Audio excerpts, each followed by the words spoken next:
Dorothy and Jane and Stu to join me up here. Jane and Stu, that's you. Come on down. I don't know any other Jane and Stews in the room today. So as you know, Dorothy and Jane and Stu, and also Sharon, who I hope is okay. Did you get a word from her? No? All right. So, I don't know. I'm hoping she's okay. I'll check in with her after Shabbat. Spent Saturday night and Sunday and Monday and Tuesday in the southern part of this country on a really impactful journey that they're going to share with us about right now. And just, I think you all get Federation emails, but just in case you didn't read that part, this is the second year that our Federation ran a civil rights mission to Atlanta and to Montgomery and to Selma. Last year was the first year in January. This was the second one. And their plan is to continue it each January around the time of Martin Luther King Jr.'s birthday. My understanding is that they fill up extremely quickly. You guys must have been sitting there with the registration button ready to go to get one of the spots on the bus. And I hope that what you hear today might inspire you to sign up next year. You just have to be ready to go at the click of a button. And my plan is to be on that bus next year as well. So come on up here, everybody. Our friends at home can see you right there, and they can hear you through this microphone, which is strong. So why don't you come here? And I prepared a few questions to ask you guys, and we're gonna learn that way. Sorry, my beautiful question. Okay. So the first question that I want to hear from you is to describe one of the more impactful, I'm sure it was all impactful, an impactful place for you as part of this journey. Well, one impactful place was the Rosa Parks Museum. I mean, it was all very impactful. Really, everything. It was a jam-packed 3.5 days. But the museums of today are just very different from those of yesteryear. They're interactive. There's so much audio and visual. I mean, it's grabbing. It's an experience just to go through a museum. And in this one, they had an actual replica of a bus. And there was an audio-visual thing where you can sit there and watch a reenactment of what happened on which is the microphone, this one? Actual reenactment of what happened. Rosa Parks got up, the culture was such that blacks had to move to the back of the bus, or if they sat up front and a white person got on and it was full, you had to get up and give a seat. So we saw in this enactment exactly what happened, people shuffling around, the bus driver, she sat down, so on. More people got on the bus and there were people standing, and so the bus driver, motioned to her to get up. And she just sat there, and he came and he said, "Well, are you going to get up?" And she quietly said, "No." And he said, "Well, I'm going to have you arrested." And she said quietly and politely, "You may do that." And of course she was arrested, but what they didn't know is that for a couple of years before, this group of women and the, what was it, MIA, it was a group that was trying to make improvements, and they had in mind the bus boycott. And so that very night, they sent out flyers to the whole black community not to use the bus the next day. And then what happened was that boycott, difficult as it was for everybody because they had to get to work, they had to figure out how to, they rode bikes, there were many obstacles. 13 months it lasted, and the bus companies lost a lot of money. And then finally, there was the act and written desegregated buses. That was one thing. Yeah.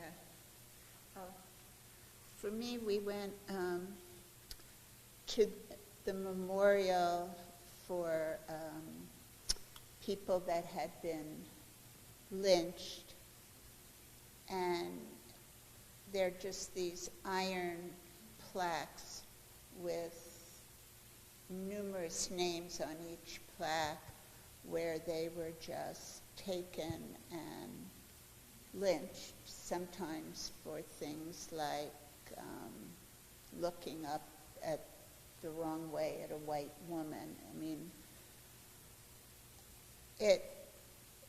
the enormity of how many people were on those iron plaques just was overwhelming. It felt a little like Yad Vashem in a way. I mean, I just didn't understand how awful it was, and I thought I knew a lot about civil rights, but that's what really moved me, that you really couldn't live as a black person in this white world without being constantly careful. So I would just like to add to that it's already had a very current impact on me. Hearing the mourner's Kaddish, I don't know how long it will be till I don't picture those stone pillars in that lynching memorial. Thousands of them. And that doesn't count with the thousands that they don't know about. Because on those pillars were written the state, the county, the name, the year, and one was as late as 1949. yeah.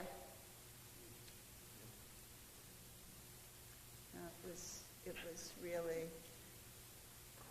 very moving to see that, for me, more than almost anything else.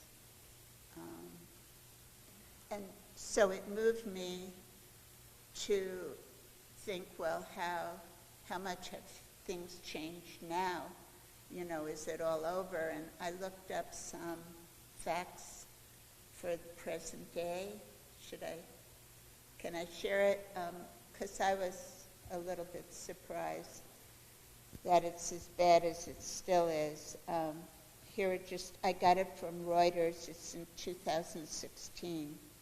From birth to death, black people face systematic disadvantages in American life more than 150 years after slavery was abolished.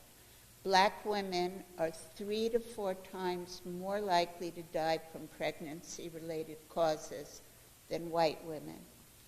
Black households are 2.5 times more likely to experience food insecurity than white households. Because of housing discrimination and school district gerrymandering, more than half of U.S. students go to school that are 3/4 black or 3/4 white. Less than 1/3 of black students attain a bachelor's degree or higher, compared to almost half of whites. On average, black male offenders received federal sentences almost 20% longer than whites for the same crime. 1 out of 13 black people lost their right to vote due to felony convictions. Black people have 1/10 the median net worth compared to whites, and black families are half as likely to own their own home as whites. So clearly there's a long way to go.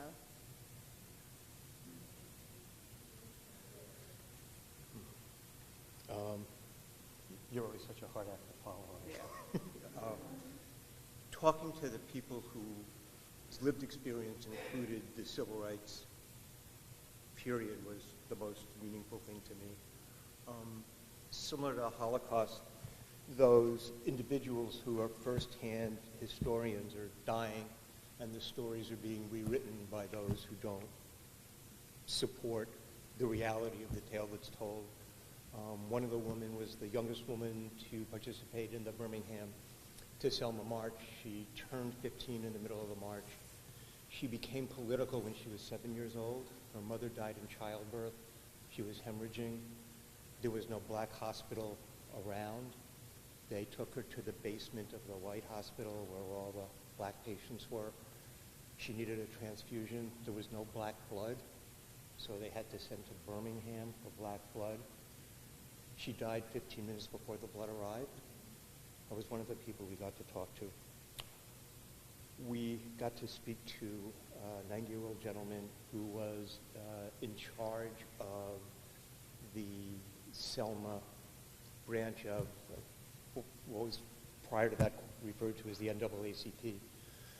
The churches became active in the movement mostly because the NAACP was actually outlawed at that time.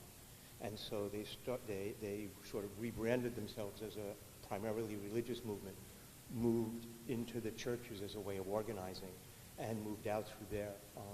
In fact, part of the boycott, they had outlawed driving people you don't know in the same car. So they organized these church transportation vehicles that were allowed to carry up to 4 people. And that's how they provided transportation to work through the churches for the people participating in the boycott. And then finally we met this woman who had started a kitchen. And again, she had no money. She couldn't secure financing. She had an incredibly long struggle. She was ultimately able to open this kitchen, and 100% of her employees, she refers to as people who get a second or third chance, people who have been formerly incarcerated, people who have had substance abuse issues, were able to get a job there and restart their lives. And those stories are getting lost, and hearing them and learning them and remembering them is a very important part of trying to get this country to acknowledge its racist past and present so that we can move beyond it.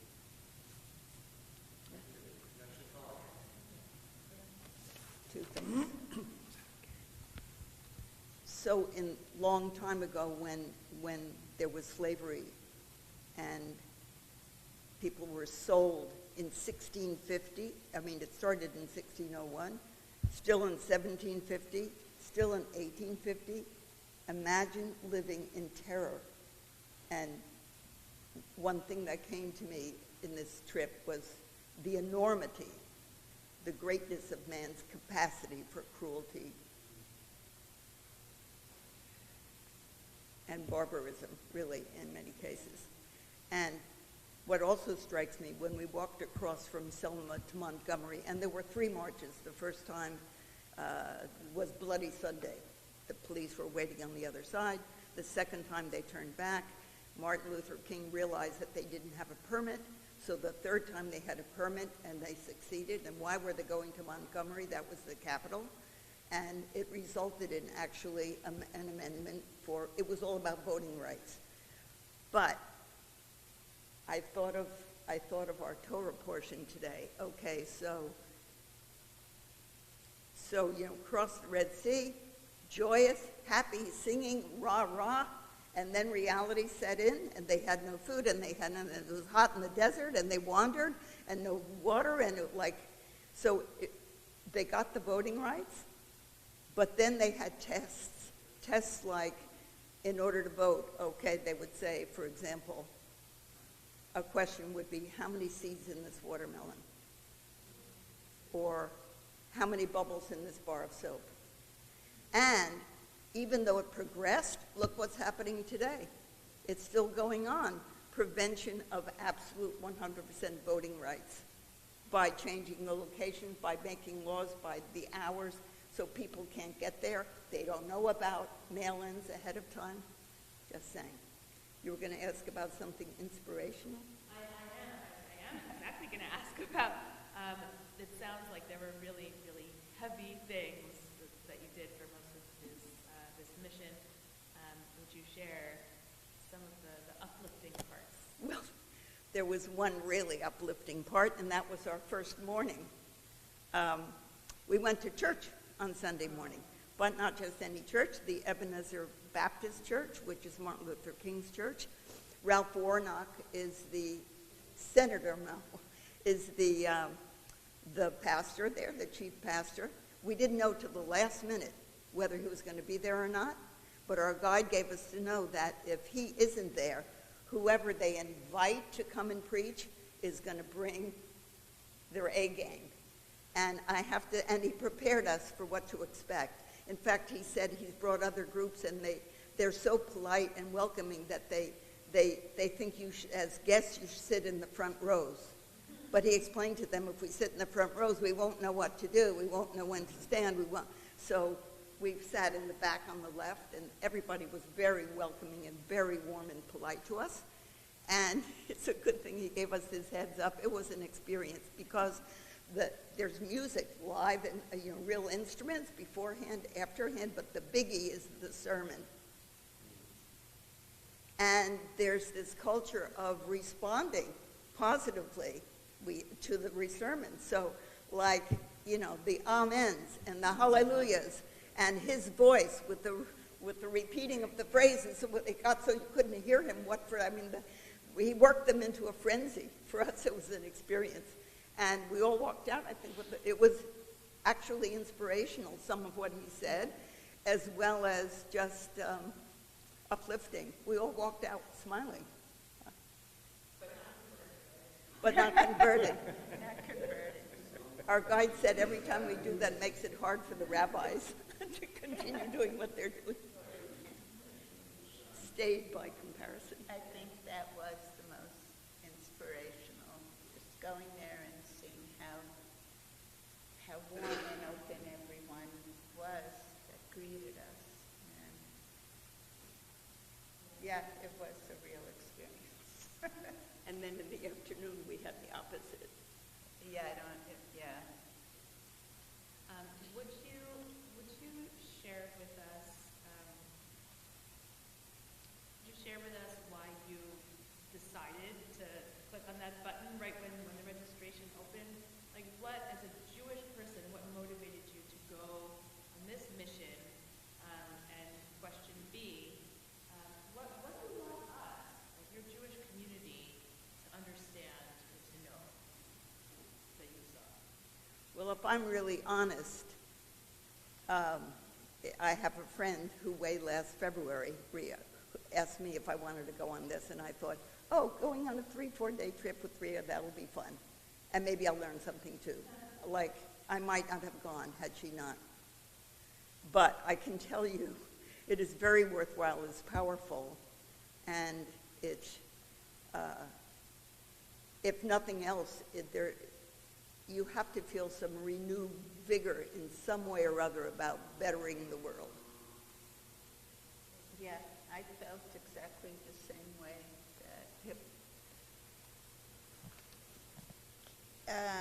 And as a Jew, just feeling almost an obligation to understand what other people are going through in this country and other countries. And also, I guess, being Jewish, I feel a lot of guilt that I really haven't done much to further rights for Black people in specific.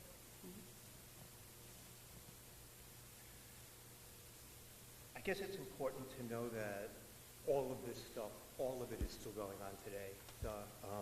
The 14th Amendment didn't outlaw slavery. There's an exception, and that's people who are incarcerated. And in fact, incarcerated blacks after 1877 provided all the free labor on chain gangs for the coal industry that really powered, part of the South.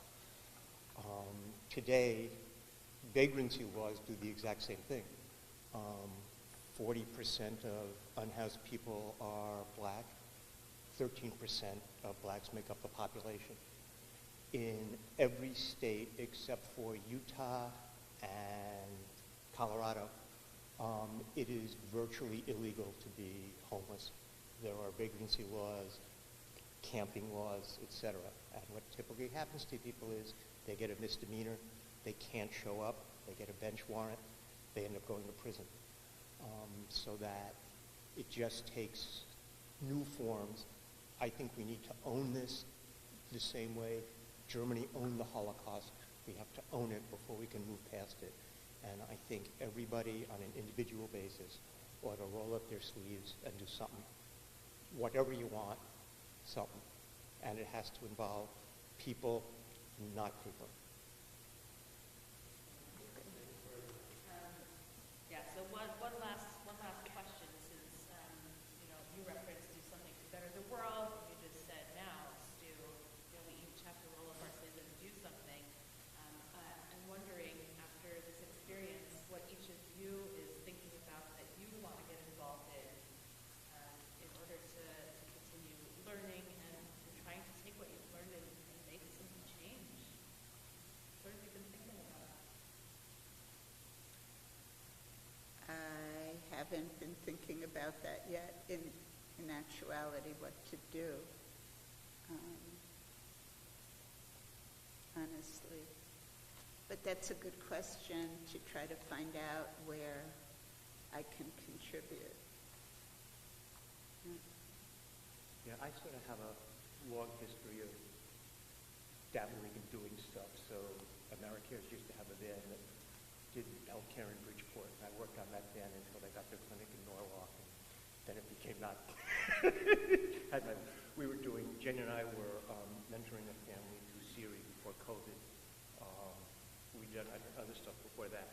But then sort of the COVID inertia set in, and both of us sort of have become organizationally ossified. And I think for me, I have a bunch of ideas of places to look and things to do, but this really has gotten me moving again and made me realize that I have to really, one brick at a time, do something. I don't have a specific answer, but I can tell you that the wheels are turning pretty quickly, figuring out what the next steps ought to be in a specific, concrete way. So let's express our appreciation to Darlene, to James, Stu. Thank you so much for sharing.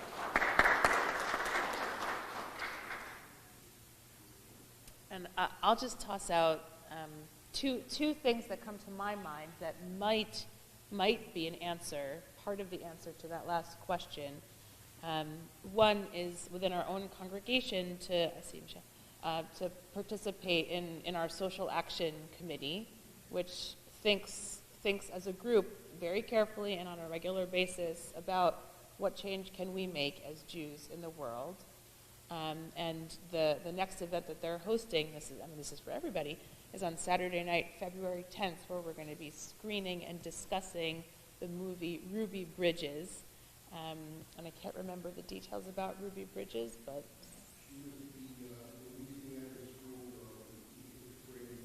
Thank you. She was the first one to desegregate. At 6 years old, right.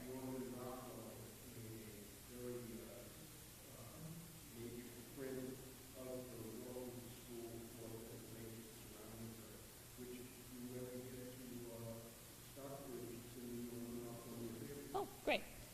So that's an opportunity for all of us to participate. And the other one is to participate in Connect.